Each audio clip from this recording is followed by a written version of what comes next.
All right. Morning. We're We're ready to good. go. Hi, everybody. Welcome to another webinar with the City of Sumner. Today, we are going to have Invista Performance Solutions present to us for half an hour, and then for another half an hour, I'm going to be talking to you about business and marketing planning. For right now, Invista is going to go ahead and introduce themselves and tell you exactly what they do. So take it away, gentlemen. Sure. Thank you, Sarah, and thank you all. Glad to be here today. My name is Don Sosnowski, and I am the Executive Director of Invista Performance Solutions. And with me, joining me today, is Stephen Kovacs. He is the Business Development Manager of Invista Performance Solutions. So Invista sounds a lot like we're a company or a business, kind of with a fancy corporate name, but actually we're a department, a partnership of your community and technical colleges here in Pierce County. About 10 years ago, Pierce College, which is a couple of colleges, Clover Park and Tacoma Community College came together and created a single organization to provide corporate training and corporate consultative services to businesses in the community. And what we do is very different from what the colleges do as a normal part of their mission. Most of the community colleges, they run credit courses, people take them, they transfer out, or maybe they get a certificate, or maybe they get an associate's, they go to work. That's not what we do at all. We do something very, very different from that. We provide solutions that help change and transform people and the organizations that they work in. And these are learning and development services, things around training, coaching services, and organizational development, ways that help facilitate change in businesses for preferred future. Our goal is to help your business really reach its highest level of performance, solve problems, and some of the things that we provide includes some of these different topics in training. Supervision and management and leadership are probably one of the main things that we do. We love to work with leaders and managers and help them with skills. We do lots of business and soft skills training around communication, team building, sales, customer service. You can see many of the titles that are listed up there. The neat thing about us is we can build all kinds of training programs because we're learning and development experts. And so our programs are targeted at helping businesses be successful. What we are really able to do, especially right now, is take a lot of learning and deliver it through different methods. So we can deliver learning to you at your business online. We can do it face-to-face, following the requirements that we now are living under in COVID. We can do credit courses, we can do non-credit courses, and we've got our own web delivery platform that we're using, just like we're using right now. So those are some of the main things that we offer businesses. They're geared towards training your employees, helping your employees get the skills, knowledge, and develop attitudes and perspectives that can take you and your organization into the future. I'd like to tell listeners our value proposition, why we're better than the commercially branded seminar companies you may have heard of or worked with in the past. First, Invista customizes just for you. And what this means is that we build a program to specifically bridge where you are now to reach your desired outcomes. And we also build this around your culture, your location, and specifically for your people. We do this according to your schedule, even in the evenings and weekends if necessary.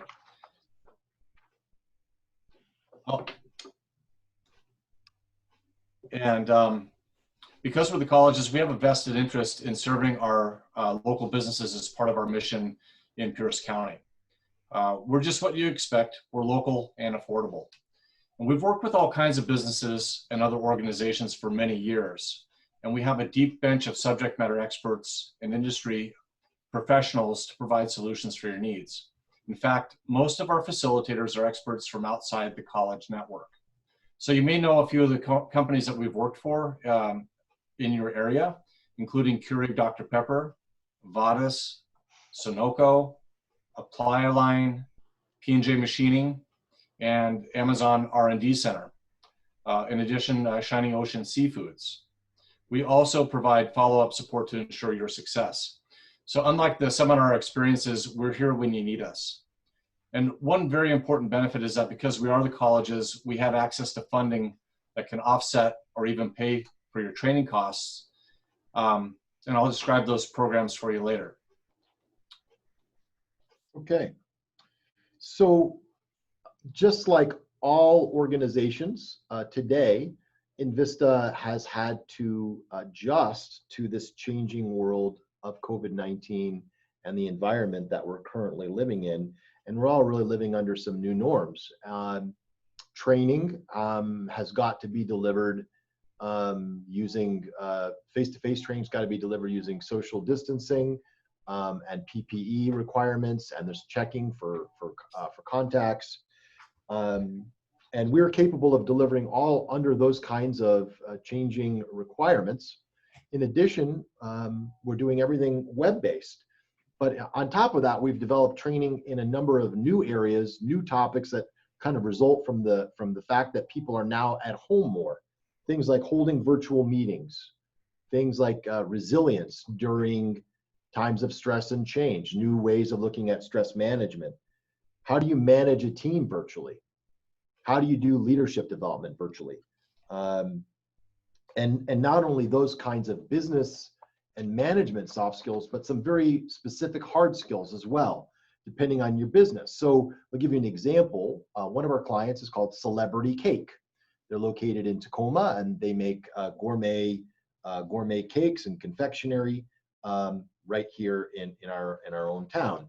And we have had to help them through a consultative work come up with a new way, a new workforce training plan for all of their people, because COVID has forced them to relook at the way they manufacture, the safe manufacturing practices that they use, and we've had to work with an expert on lean and process improvement to help them rethink some of the way their plant is laid out.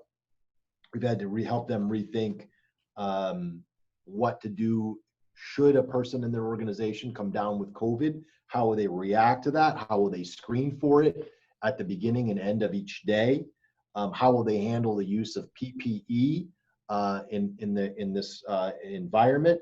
Cleaning and sanitizing now looks very different in organizations of all types. Retail, restaurants, manufacturing, they're all doing it differently. And then also the way that you make a product, the way that you deliver a product to your client may change. You may have to sanitize and package differently. So we have consultants and experts that can help with any of those kinds of new ways of doing business.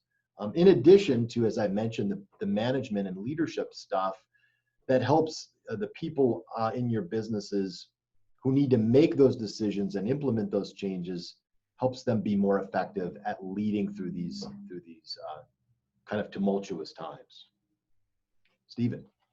So getting back to the state funding, which might interest a lot of businesses, there's two programs right now that we've been utilizing extensively. The first one is the Job Skills Program. It's a matching grant fund. And these are for incumbent or future employee development that can create a larger group of trainees. This is a matching grant that we write for you as the colleges. It's made up of the cost of the employee wages and benefits while they are in the training. So, for example, if the total of the wages and benefits equals or exceeds the cost of the training, then there's no additional out-of-pocket costs for the company. So basically, you pay your people to be in the training, and if that all adds up together with their wages and benefits, let's say it's a $20,000 program, and you're paying them $25,000 to go through, there's no other out-of-pocket for you. There's businesses with less than $500,000 gross revenue are exempt from the 100% match requirement. So if you're a smaller business and you can't quite make that 100% match, you're exempted from that. The deadline for this program is August 31st for training that would begin as early as October 1st. And this training would have to be concluded by June of 2021. Now there's another grant, another way this grant could work for you is a consortium approach. And that's if we have a group of several companies with like-minded needs. Let's say they need leadership or communication skills, and we put this grant together for a group of companies. They can all benefit from getting the training without having to commit to a large group of people themselves. This could be held simultaneously in person or virtually. We did this for Ted Brown Music, for instance. So they had multiple locations. We were able to bring people together at the same time on a live web-based deliveries, and it worked out very well for them. There's a CTP, customized training program. It's a 18-month program to pay back the cost of the training. Right now, there's also another benefit that if you take this cost of the training, you can get 50% of your repayment back in the form of a B&O tax credit. And this would have to be done, utilized and repaid, and then use those credits by the end of next June 30th. And that tax exemption, that tax benefit is going to go away. You can still have the 18 months to pay at interest-free, as an interest-free loan to help your cash flow. But that is a way to get back some of the B&O tax credit. Stephen, can I jump in for a second? I just want to make sure I cover one more thing about JSPs. Sure. So, the JSP program is currently has $1 million in the fund. So applications for the JSP are due by August 31st, and training under that matching grant program can start as early as October 1st. So you have 9 months to complete it. It would have to be done by June 30th of 2021. And the nice thing about what Invista does is, because we're the colleges and we're intimately involved in these grants, we actually write the application for you.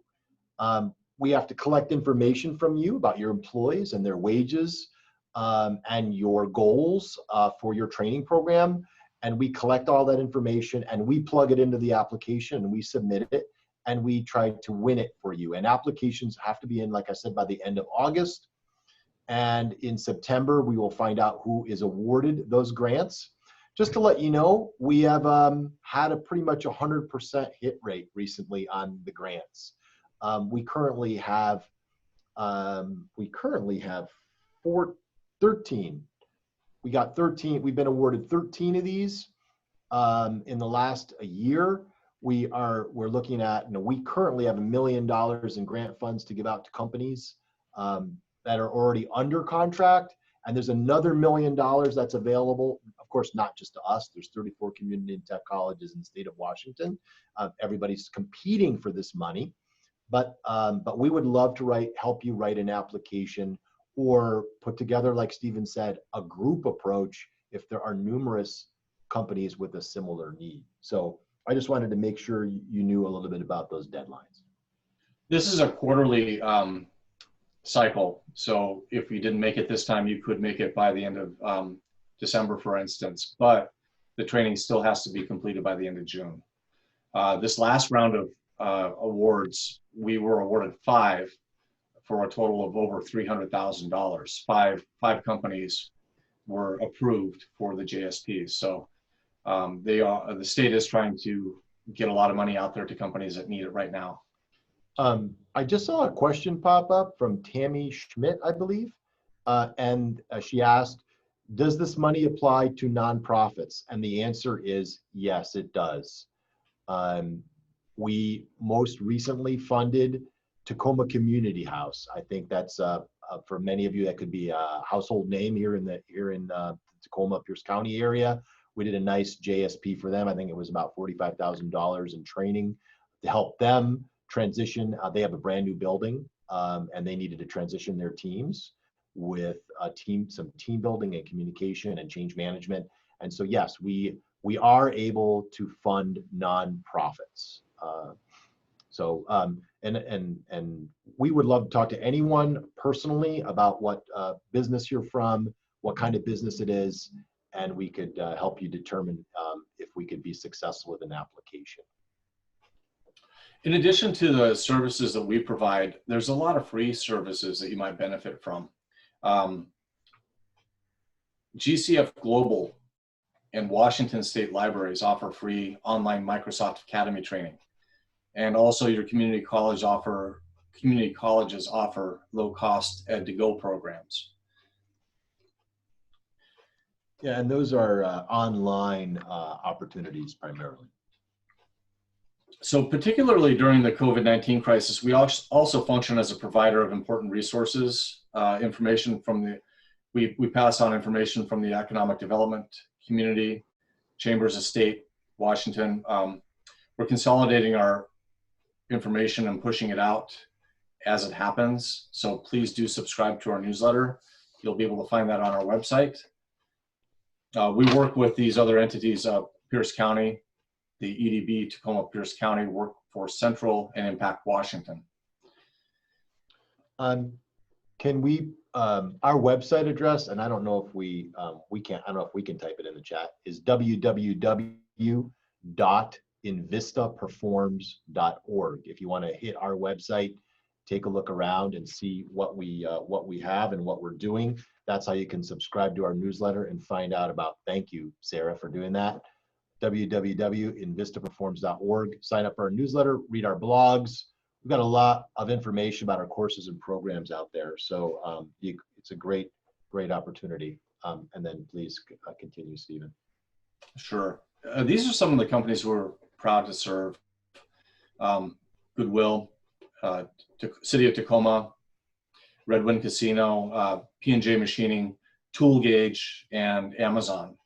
Their household names are right here in our backyard, and we feel pretty honored to be part of their development. Yeah.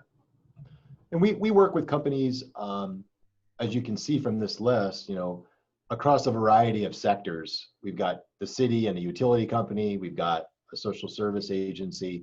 We've got Amazon that everybody knows. Tool Gauge and P&J Machining are manufacturers. Redmond Casinos in a completely different industry sector altogether. So we really do serve a lot of a large variety of sectors with training programs, and that's because we have so many different kinds of subject matter experts. We're very versatile in terms of what we can offer and what we can build for a business. There's one more thing I want to make sure you know before we take questions. As this corporate training and collaborative entity of your colleges, we work as a conduit between the business community and the colleges.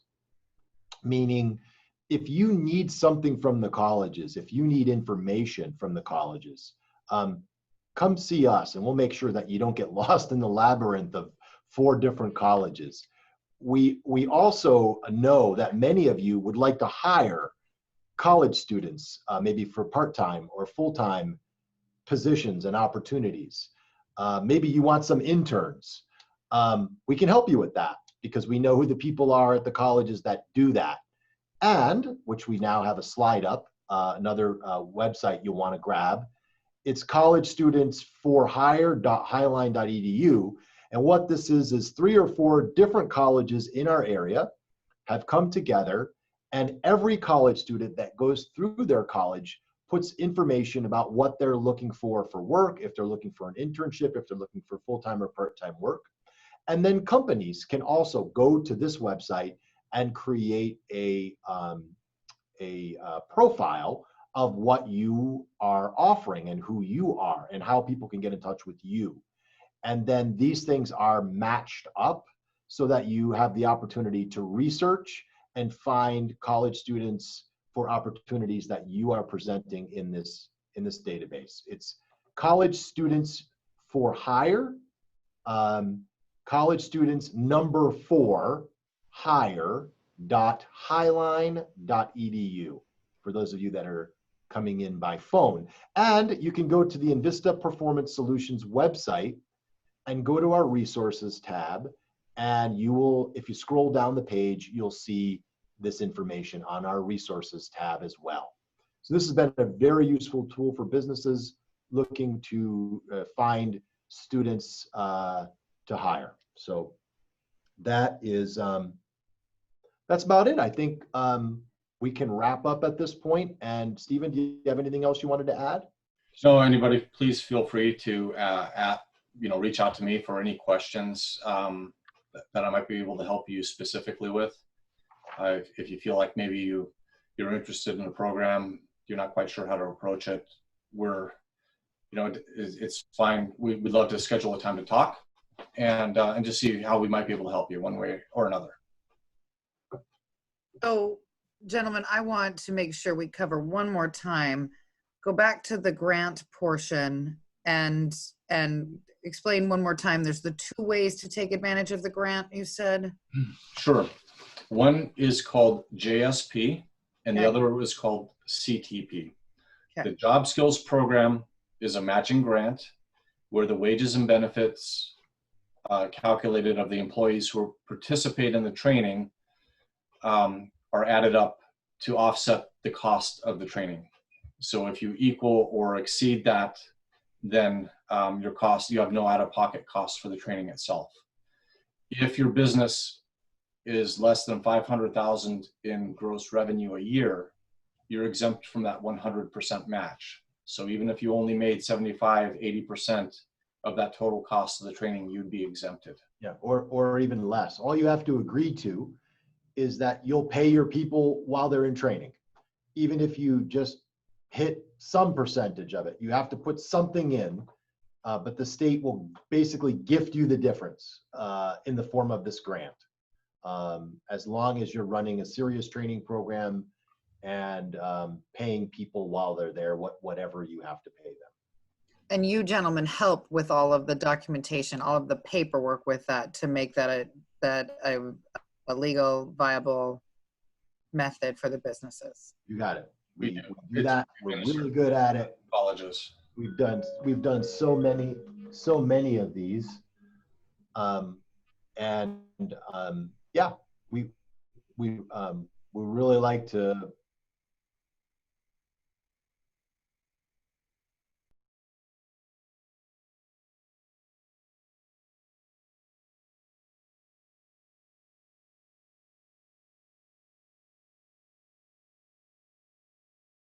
With some of my small business owners here of a great way that you help people.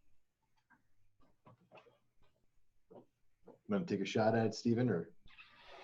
Well, sure. I'm trying to think of an example of where we've actually done a job skills program delivery or another delivery. I would say, so small business, let's say Ted Brown Music, for instance. They had a need for customer service and sales. What was happening was across their different offices, they were kind of marching to the beat of their own drum. They didn't have a solid methodology about customer inquiry. When a customer comes in and says, I want to buy a guitar, they see a particular price, the customer turns around and buys the same thing on eBay for something cheaper. What Ted Brown was able to do was to be able to demonstrate the value of why a client should buy it from Ted Brown, because you're going to get the service, you're going to get the, you need strings with that. Do you need a strap with that? What else do you need with that? Or maybe this might be good for what you're looking to do. What else would you like to do? Would you like something that does a little bit more? Being able to have that dialogue with a client and be able to know what questions to ask is what they really benefited from for the training to help boost their sales, their customer service reputation, and actually they won an award to be in the top 100 music stores in the United States the year following the training that we did. Very good. Very, very good. That's very effective. Yeah. Anybody else have a question?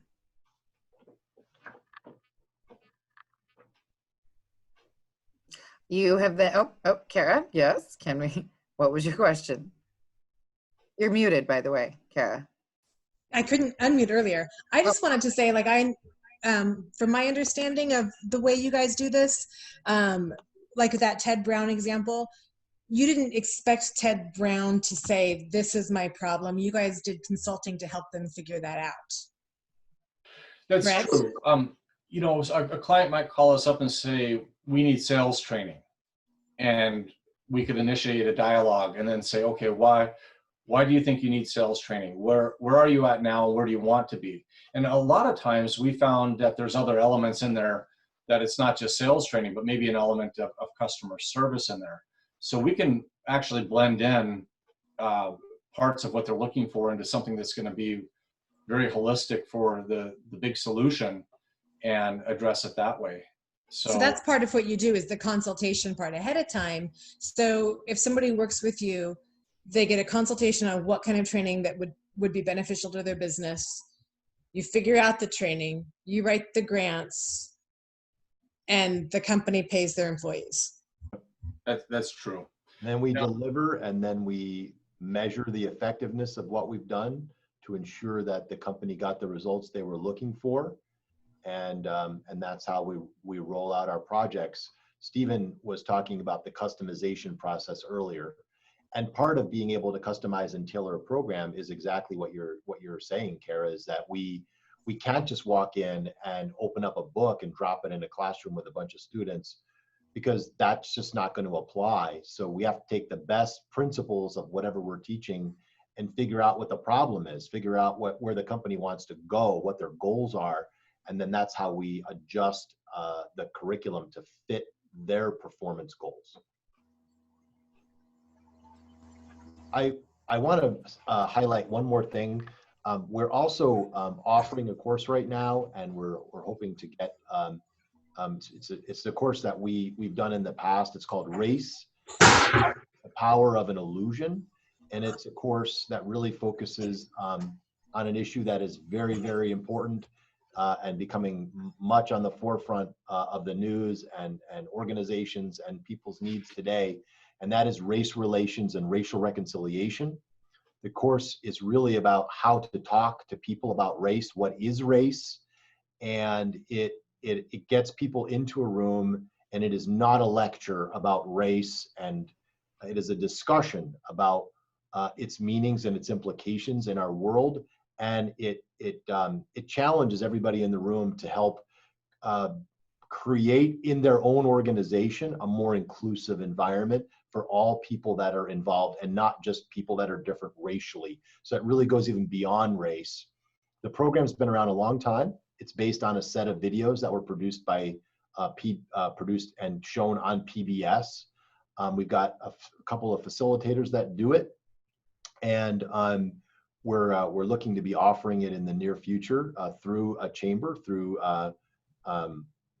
Fife Milton, through Tacoma Pierce County, and we can also offer it directly through to a company and bring it on site. We've done that in the past as well. Fantastic. Well, you guys, we want to throw your contact information up there one more time, please. If anybody wants to hear more or get a consultation from these people, you can reach out to Stephen Kovacs at the email or number that you see, or go to the websites that we have linked in the chat room. Thank you so much for the opportunity. It was a pleasure being here today.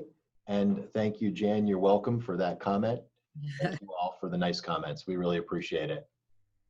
Absolutely. Thank you for coming. We really appreciate having you. Thanks, Sarah. Thank you. Yeah, you guys take care. Bye-bye. Bye. Don't go away, everybody. We're not done yet. So we just saw a group of people talking to us about doing different things with the business, and they were pretty specific that they said they'll come in and consult with you because you might not know what it is that you want to do with your business. And you might be saying, where am I at? And so for those of you who don't know, my name is Sarah Joy, and I now work for Chicago Title. No, it's this side right here, Chicago Title. But prior to doing that, I was a business consultant, and I worked with businesses that were struggling, failing, losing money, or looking for growth. And I would come in and I would clean house, would do the consultation kind of like these other guys, and I would do something that resembled the Bobs from Office Space. And I've gone to a lot of businesses and I've seen a lot of problems with them. And from that, I developed a process that I use with people to help them plan for both strategic business and strategic marketing. So if I can share my screen, I will show you guys what I prepared for you today. So the business model and the marketing model are a concept that have to do with outlining your business at the high level. So this is not the detailed part where you go into what specifically your manager is doing on Wednesdays at 7, but more about how your operation runs.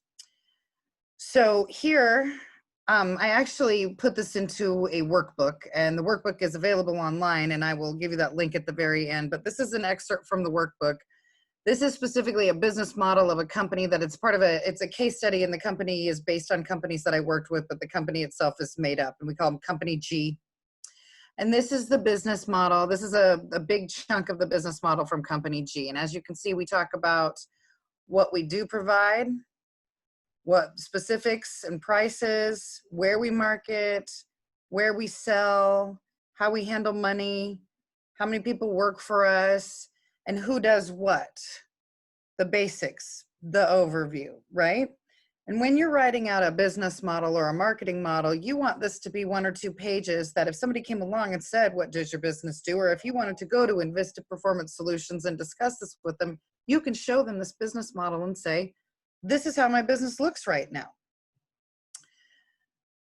So before you start planning, anytime you're going to go do something for your business, how this works is you want to write out what's happening now, not what you want to happen. You want to start with where you're at.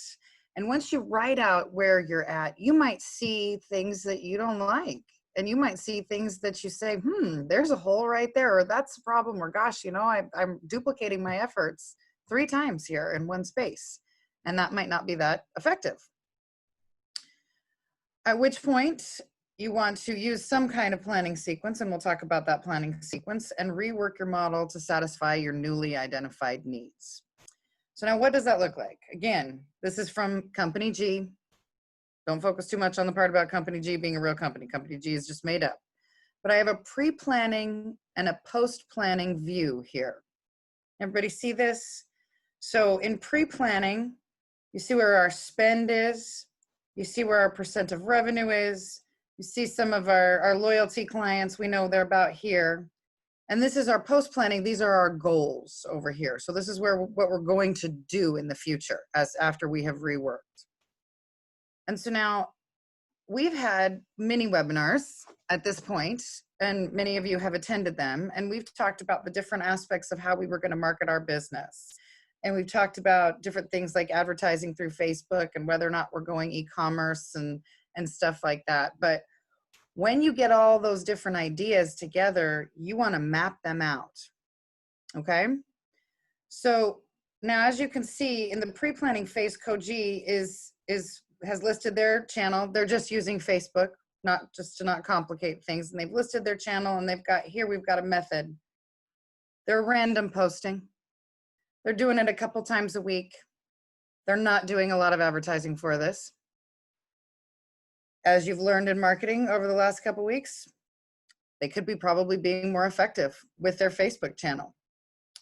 So if you go over to here now, after you go through the planning process, you discover, yes, we feel we could be more effective during our Facebook channel, or we know we have to do social media. So let's create some ideas. Let's create some campaigns, right? And we just named them whatever we felt like. There wasn't some magic to this, because this is all in-house. These documents are for you.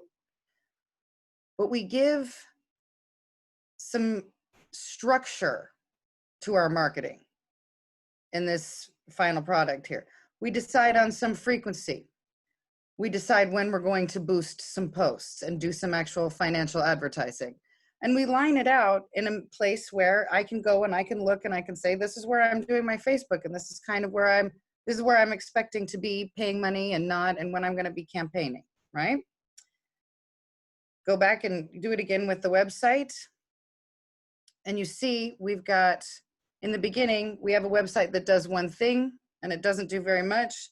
And in the end, we've decided to expand, something that many of you business owners are going to be facing. My company's decided to go with e-commerce. We talked about e-commerce. It's going to be a viable option for many of you. And so we talk about when we're going to do content and how we're going to advertise that. Okay. To follow this process through, we are going to cover all of the channels that you're using. A channel is, in this case, I'm just using the word channel to suggest places where you do your marketing. So a social media site is a channel, a website is a channel, a newsletter is a channel, a billboard is a channel, a podcast is a channel, a radio ad is a channel, a PR event is a channel, a place where you hang a banner at a sports event is a channel for this discussion. But what you're doing in the beginning is you're writing out what you're doing. And then when you evolve this, when you decide where you're going, you're dialing it in so you know how often you're posting, how often you're visiting places, when your stuff is up. And we'll go back to the slide. And eventually you're putting it into a calendar. And now if you look down at the bottom here, I've done some highlighting just so you can kind of see what's happening in this calendar. So our different campaigns are highlighted here. And you got, notice too, if I have a little star, that's where I'm going to be boosting my posts. And so I'm lining all of this out in a way where I know where I'm supposed to be. I also know what I want. Now, if I go talk to a vendor, if I go talk to Invista, now if I am going to go do my own marketing, I have a map. Why is the map important? Because without the map, the chance of you doing random things is pretty high. The chance of them being good for the business, not as high. I've seen this many, many times. People will say, I do all these things. I say, okay, show me. And they just start opening sites. And I'm looking, look at my Facebook posts, look at my Twitter feed. But we have no idea of, well, when are you posting? Why are you posting? Or is that doing anything for you? Which can then give you the conversion data that you need to say, well, when I spent money on my ads, I got people from it. I got sales from it. So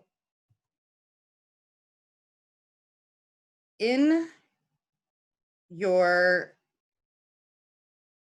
pre and post planning, you want to detail out how you're doing things. And we could read this together. I won't go over all of the details, but read under the community PR. It talks about how Mr. G is doing what he's doing. And you go over to this other side and it talks about what Mr. G does to make improvements. And by the way, I have these in PDF form and you will get these mailed to you so you can study these at your convenience. And there's also a templated worksheet for you to do your own should you want to do that. And it talks about where you want to look through the detailed aspects of what you're doing with each one of your marketing pieces or each one of your business pieces, as far as, are you using it to the best of its advantage? For instance, Company G pours beer at events, okay? This is a great opportunity to be out in the community using a logo and getting people to know your business is coming. You know, when we're in the time of COVID, being out in the community means you're on a webinar just like this, and you're logoing yourself, just like I am right here, you see? That conceptually, that's what we're talking about here, because having this little logo right here, this is marketing. So we're utilizing this to make sure that we're hitting all of the pieces of marketing that we could be getting. For instance, we've got a little bit of a sign up here at our events to say, hey, be part of our newsletter so that we can retouch these clients another time. But we're not advertising that. we're not really showing that very well here. We're not doing everything that we could. And this is why this model is really helpful, because this tells me I need to put a little bit more effort into this, and I'm going to drive some more clients back to where I want them. And in this case, I'm wanting e-commerce. I want people on a newsletter that I can continuously reach out to and say, hey, I have something, I have a deal for you, I have a sale for you. And then another one down here, same thing. I'm Chamber, I love Chamber. I saw my Chamber people, Kara, Laura, this is for you, thank you. Chamber events and any other event that you have, you're gonna have dual advertising available to you on most of your events and most of the clubs you belong to and most of the things you do outside of your own social media. Are you taking advantage of that? If you are a Chamber member, for instance, there is a site. You have a site, it's Chamber Master, and you have advertising that is free to you with your membership that you can be dual utilizing. So you advertise to Chamber members, but the Chamber advertises you in the community on their website. And so that doubles your SEO. Remember talking about SEO? SEO is that thing when people are Googling you that gets you to the top of the page. SEO is what you want. So when you are modeling your business, you have an opportunity to put everything together and to look for those gaps and to say, oh, I can double this, I can triple this, and I can also put a campaign together for my social media and throw it in right here. As you see, like right here, I've tied campaigns to all of my events. I've tied campaigns to all of my channels so that there's something happening. So I'm duplicating my efforts on Facebook. And I've got it in a sheet that I can show to other people, and I can say, hey, what do you think? Or have I covered everything? Or I need to hire a vendor to do this part for me. And you will have that dialed in. So do I have any questions? Sarah, this is awesome. I put some questions in the chat. Okay. I can't see the chat. Hang on.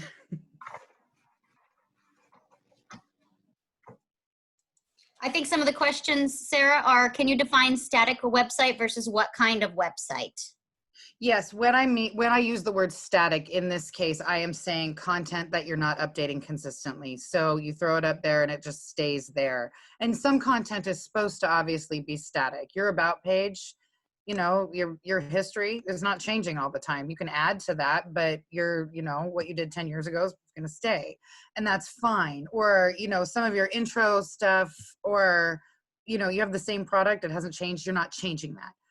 But a static only website tends not to continuously bring more SEO to you. A static only website tends to have you losing ground to people, because once they've come and read it, they don't need to come and read it again. And a website is oftentimes just a place where people can go to connect with you with, or they can share who you are with other people.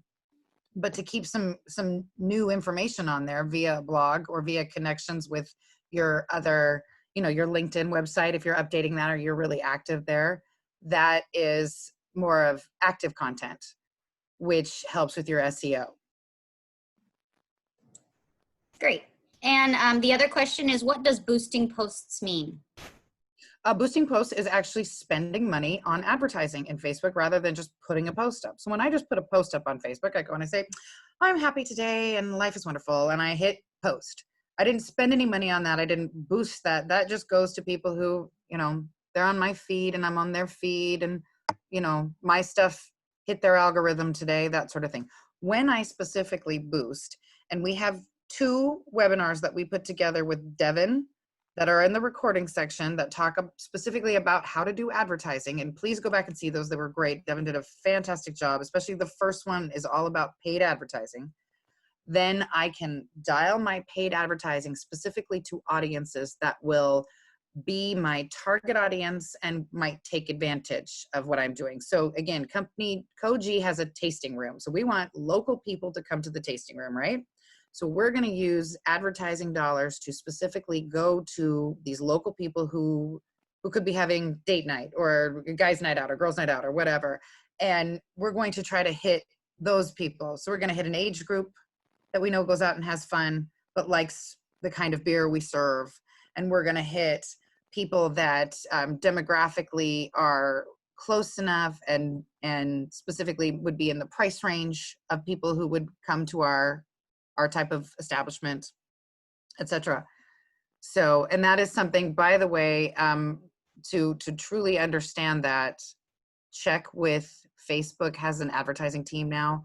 Truly understand that for your own business by scheduling an appointment with the Facebook advertising team, and they can walk you through how to specifically advertise to your target audience.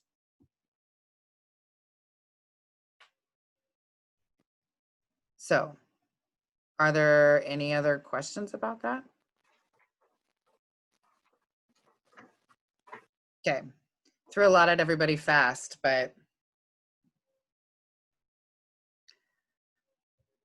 Well, all right, everybody. Well, it looks like we're going to be settling up a little early if no one has any questions.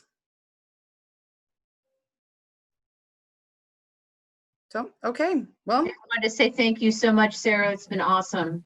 thank you very much. My pleasure. Yes, And- thank you, Sarah. Great information. Yep, thank you. And I appreciate everybody's time, and I hope you guys have a great day. Thank you. Bye-bye. Bye, everybody.